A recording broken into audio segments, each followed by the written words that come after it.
Ya, kamu kok enak mangan ini? Enak mangan ya? Enak turu. Enak turu. Aku iki golek apa telung dino gak turu iki. Aku enak turu. Iya, enak turu kan? Telung dino iki kejadian iki lho, rong dino iki. Oh enak turu. Wah, awake dhewe gak iso turu golek awakmu cak. Mangan enak pisan. Assalamualaikum warahmatullahi wabarakatuh. Hai Sobat Mbak Tiwul, apa kabar semuanya? Semoga dalam keadaan sehat dan baik-baik saja serta dilancarkan segala urusannya hari ini ya. Terima kasih sudah mampir di video ini, tolong dibantu like dan subscribe-nya. Kisah kasus yang akan kita bahas kali ini adalah sebuah kasus permintaan dari Kak Ibrahim yang ada di Banyuwangi. Sebuah kasus dari Banyuwangi juga. Pemuda dengan pakaian orange yang tampak lahap menikmati sepiring nasi dan sebuah kerupuk di tangannya ini sedang berbincang dengan petugas kepolisian di depannya. Enak makannya, habis ngebakar kok. Enak tidurnya. Saya loh 3 hari tidak tidur nyariin kamu. Kok kamu bisa enak tidur ya? Makan enak. Begitu kira-kira arti kata-kata dari petugas kepolisian dalam video tersebut. Pemuda bertubuh kempal itu hanya mengangguk-angguk mengiyakan semua pertanyaan dan pernyataan dari polisi. Wajahnya sangat santai, gerak-geriknya juga tidak menunjukkan hal-hal aneh. Tidak tampak bahwa 5 hari lalu dirinya telah menghabisi nyawa seorang gadis dengan cara yang sangat di luar nurul. Sebuah kasus yang terjadi pada tahun 2020 lalu di Banyuwangi. Bagaimana kisahnya? Kita simak video ini sampai akhir ya sobat.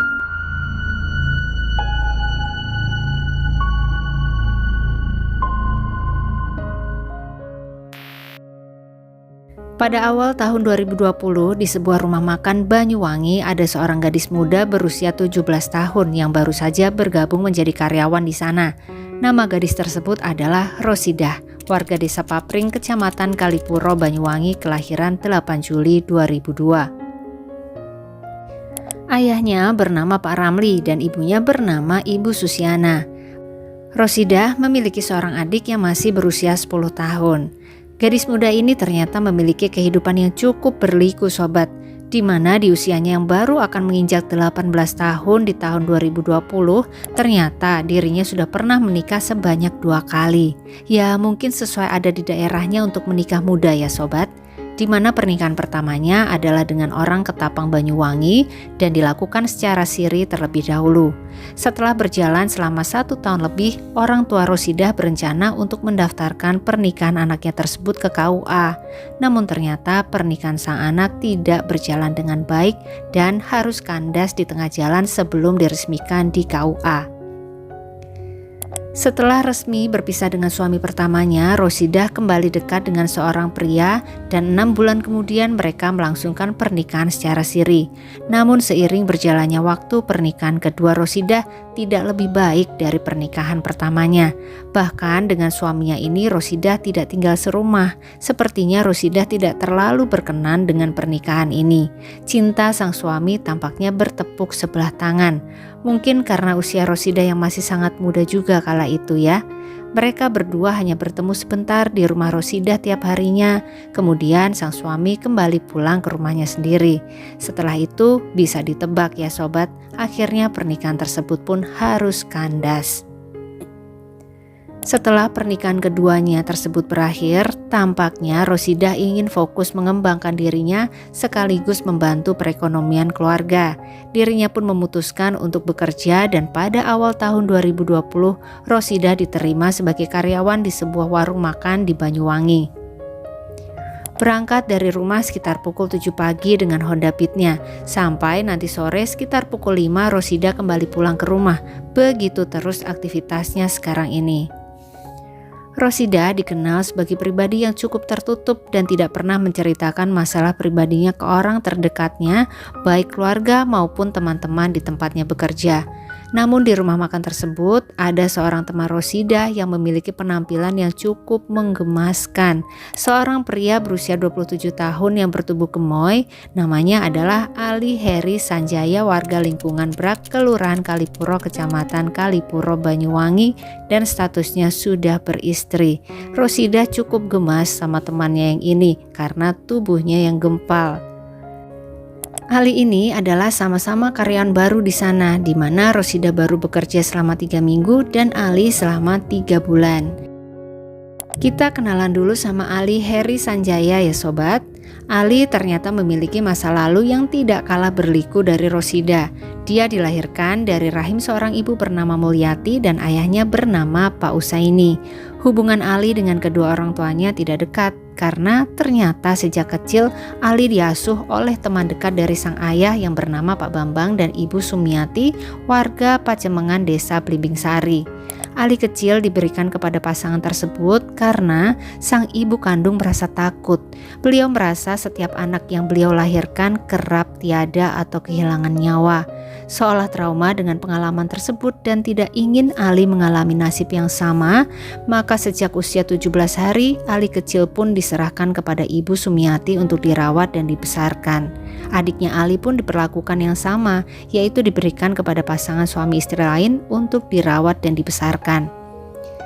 Saat kecil, Ali dikenal oleh warga desa Blimbing Sari sebagai anak yang menggemaskan karena tubuhnya yang gemoy sejak dini. Namun tingkahnya ternyata tidaklah semenggemaskan penampilannya. Ali kecil sering membuat onar di desa orang tua asuhnya. Dia pernah memecahkan telur bebek milik tetangga sebanyak ratusan butir telur, yang tentu saja merugikan tetangga tersebut karena telur-telur itu adalah sumber penghasilannya. Kemudian pernah juga Ali kecil entah sengaja atau tidak sengaja membakar rumah si tetangga tersebut.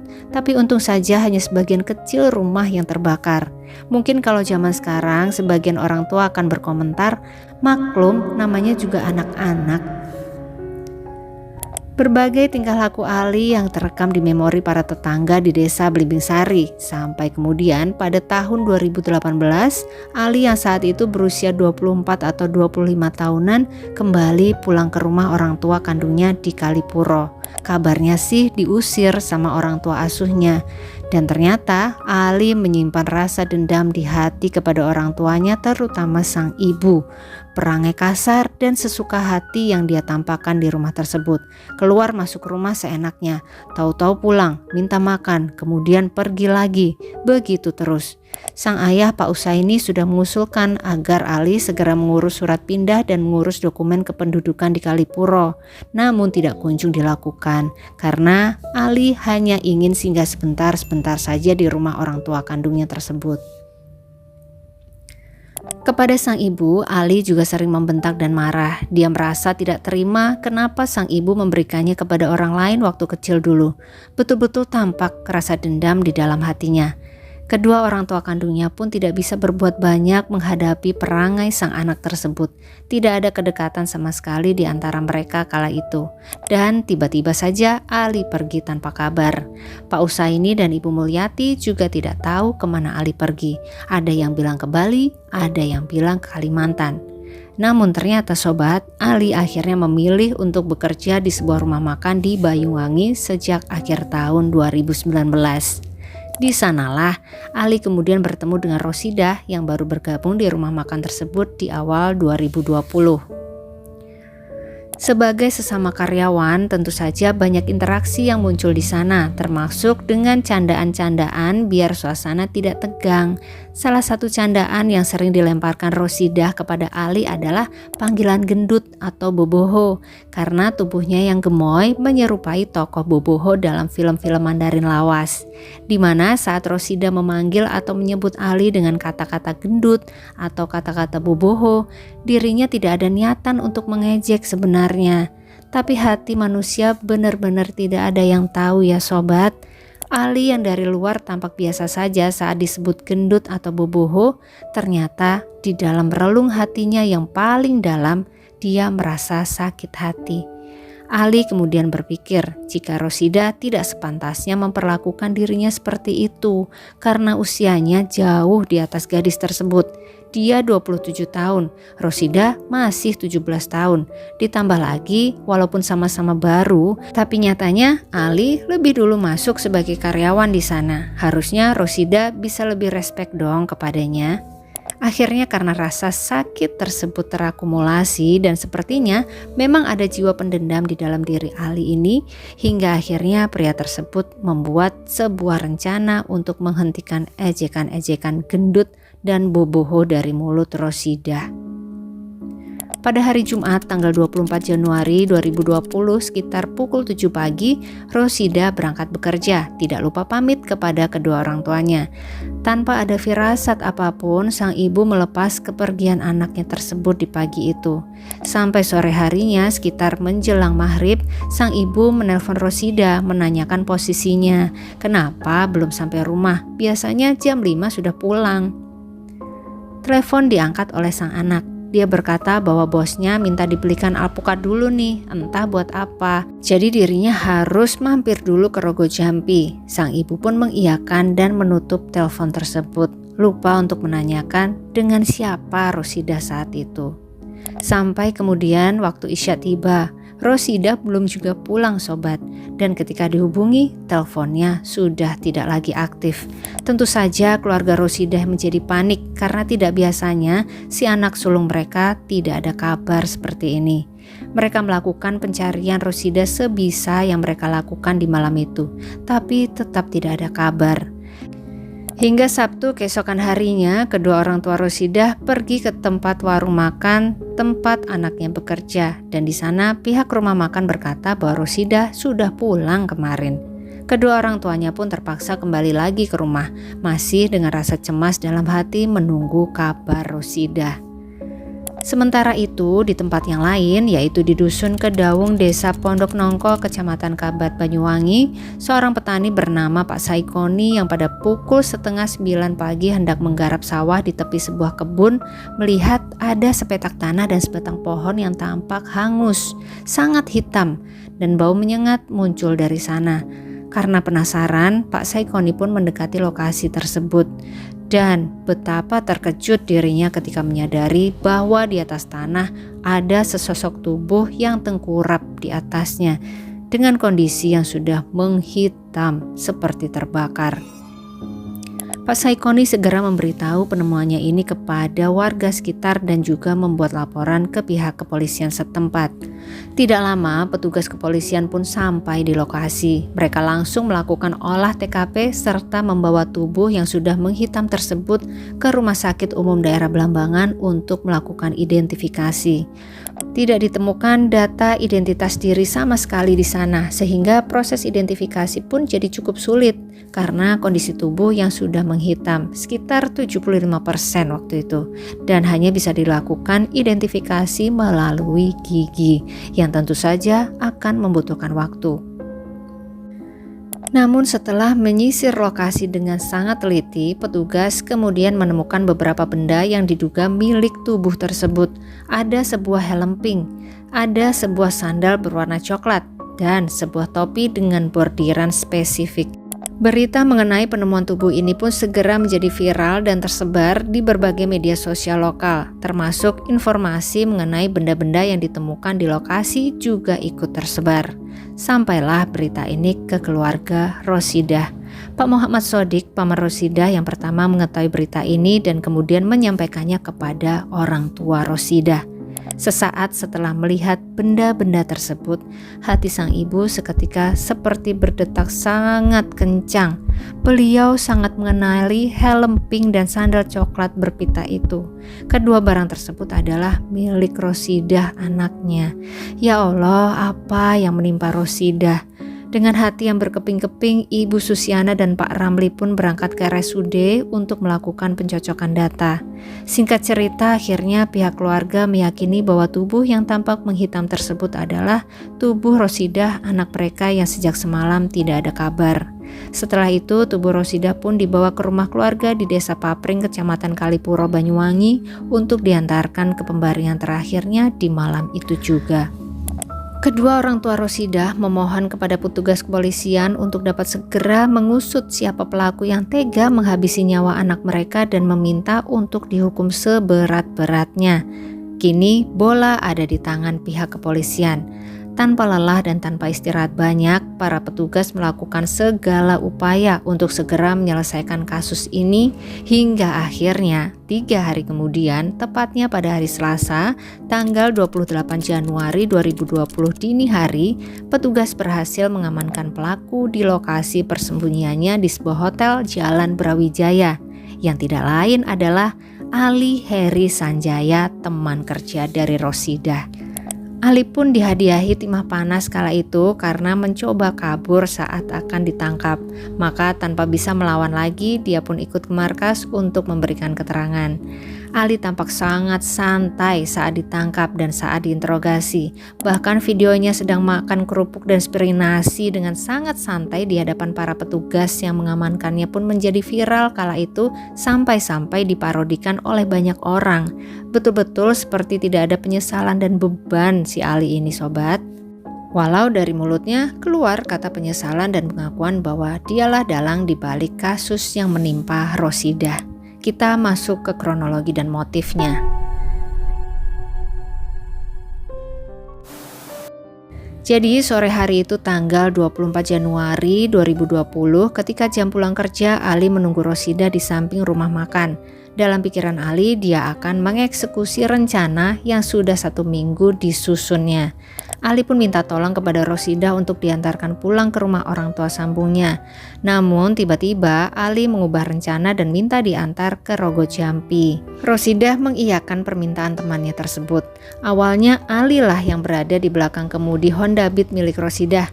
Namun sesampainya di sebuah kebun di desa Pondok Nongko, tiba-tiba Ali minta agar Rosidah yang memegang kendali. Ali minta dibonceng aja. Rosidah masih menuruti permintaan temannya itu.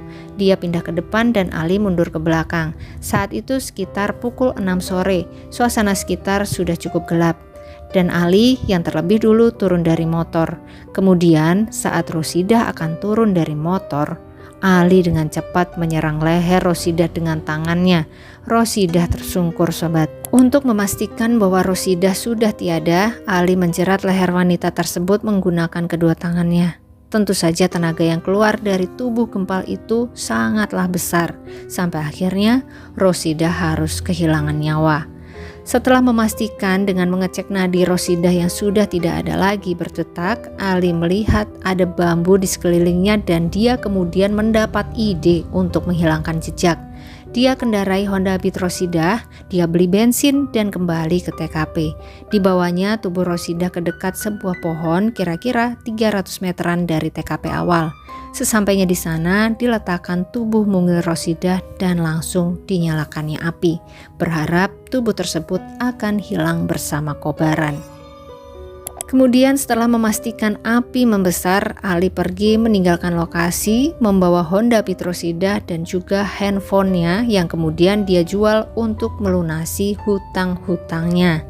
Motif Ali melakukan semua ini adalah karena sakit hati terhadap Rosidah yang sering memanggilnya gendut atau bubuho di depan banyak orang. Sakit hati disampaikan, sering kali korban menyampaikan kata-kata yang tidak bisa diterima pelaku, yaitu kata-kata mengatakan dia gendut, dia boboho di depan umum, sehingga itu yang membuat kejengkelan dia.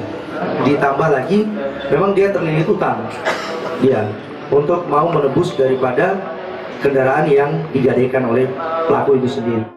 Sekali lagi ini menurut pengakuan dari tersangka ya sobat, dan benar-benar ya kita tidak akan pernah tahu dalamnya hati manusia ya sobat.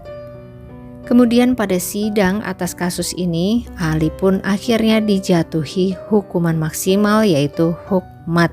Sempat sih dia mengajukan banding tapi ditolak, sehingga hukmat tetap menanti Ali sampai saat ini. 2. Jatuhkan pidana kepada terdakwa Ali Heri Sanjaya oleh karena itu dengan pidana Allah.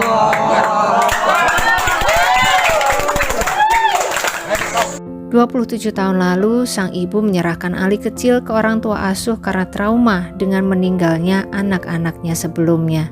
Namun ternyata takdir tetaplah takdir. 27 tahun kemudian, Ali tetap menghadapi ancaman hukmat yang juga akan menyebabkan hilang nyawanya. Demikian kisah kasus kita kali ini sobat. Kita doakan bersama ya untuk Rosidah, semoga diampuni segala kesalahan dan diterima semua amal ibadahnya selama hidup, serta keluarga yang ditinggalkan diberi ketabahan dan juga keikhlasan.